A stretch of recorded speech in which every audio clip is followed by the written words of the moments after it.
வணக்கம் friends, welcome to my channel. இன்று நாம் பார்க்க இருப்பது நாம் பூஜை அறையில் விளக்கேற்றும் முறைதான். பொதுவாக நாம் வீடுகளில் தினசரி விளக்கேற்றி வழிபடுவது மிகவும் சிறப்பானது. நம்மில் பலர் எத்தனை விளக்கு ஏற்ற வேண்டும், எப்படி ஏற்ற வேண்டும் என்பதில் குழப்பங்கள் இருந்து கொண்டே இருக்கிறது. நாம் அவரவர் இஷ்டப்படி ஏற்றலாம் என்றாலும் விளக்கு ஏற்றுவதற்கென்று சில விதிமுறைகள் உள்ளன. பொதுவாக நம் முன்னவர்கள் காலம் தொட்டு 5 முக குத்து விளக்கோ அல்லது காமாட்சி விளக்கோ ஏற்றி வந்தார்கள். முன்னோர்கள் காலத்திலிருந்தே நல்லெண்ணெய் கொண்டே விளக்கு ஏற்றப்பட்டது. நெய் போன்ற விளக்குகள் எப்பொழுதாவது விசேஷ நாட்களில் ஏற்றுவார்கள்.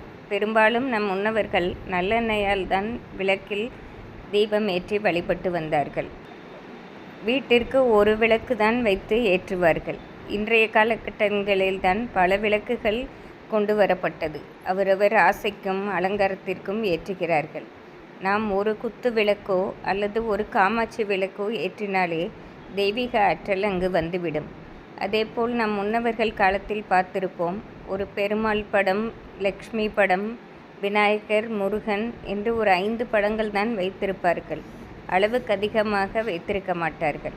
நாம் படங்கள் நிறைய வாங்குவதால் நாம் அதை சுத்தப்படுத்துவதற்கும் மிகவும் கடினமாக இருக்கும்.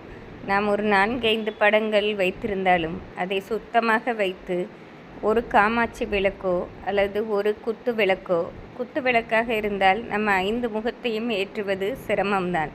2 பக்கம், வடக்கு பக்கம் ஒரு திரியும் கிழக்கு பக்கம் ஒரு திரியும் வைத்து 2 முகமாக ஏற்றுக்கொள்ளலாம். அல்லது காமாட்சி விளக்கு ஒன்றே போதுமானதாகும்.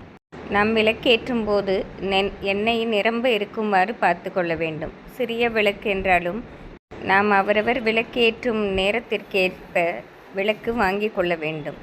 ஒரு 2 மணி நேரம் ஏற்றினோம் என்றால் அதற்கேற்றவாறு சிறிய விளக்கு வாங்கி கொள்ளலாம். நாள் முழுவதுமே விளக்கு எரிய விடுவார்கள். அவர்கள் சற்று அகலமான விளக்கை வாங்கி கொண்டு அது நிரம்ப நல்லெண்ணெய் ஊற்றிக்கொள்ளலாம். காலையில் 5 மணிக்கு ஏற்றினார்கள் என்றால் இரவு வரை ஏற்றுவார்கள். அப்படி இருக்கும்போது நாம் எண்ணெய் வற்றாமல் பார்த்து கொள்ளலாம். ஆனால் நாம் விளக்கை தூங்குவதற்கு முன் குளிர வைக்கலாம்.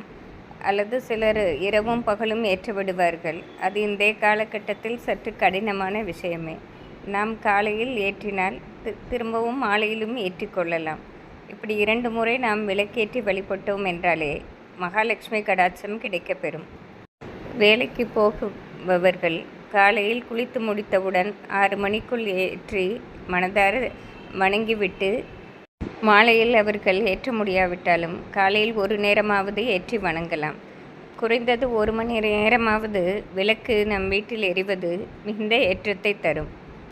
நாம் சுவாமி படங்களை மாதம் ஒரு முறையோ 1.5 மாதத்திற்கு ஒரு முறை துடைத்தாலும் விளக்கை நாம் வாரம் ஒரு முறை கண்டிப்பாக விளக்கி சுத்தமாக ஏற்றுவதே சிறப்பாகும். நாம் நிறைய விளக்குகள் ஏற்றினோம் என்றால் அதை விளக்குவதற்கும் பராமரிப்பதற்கும் சற்று கடினமே. அதனால் ஒரு விளக்கு நாம் ஏற்றுவதே சிறப்பு.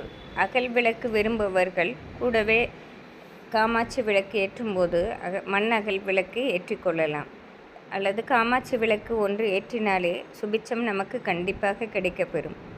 ஆகையால் நாம் குழப்பமின்றி கம்மியான அளவில் படங்கள் வைத்து ஒரு காமாட்சி விளக்கு ஏற்றி வீட்டில் நிரந்தரமாக நன்மை பெற்றுக்கொள்வோம்.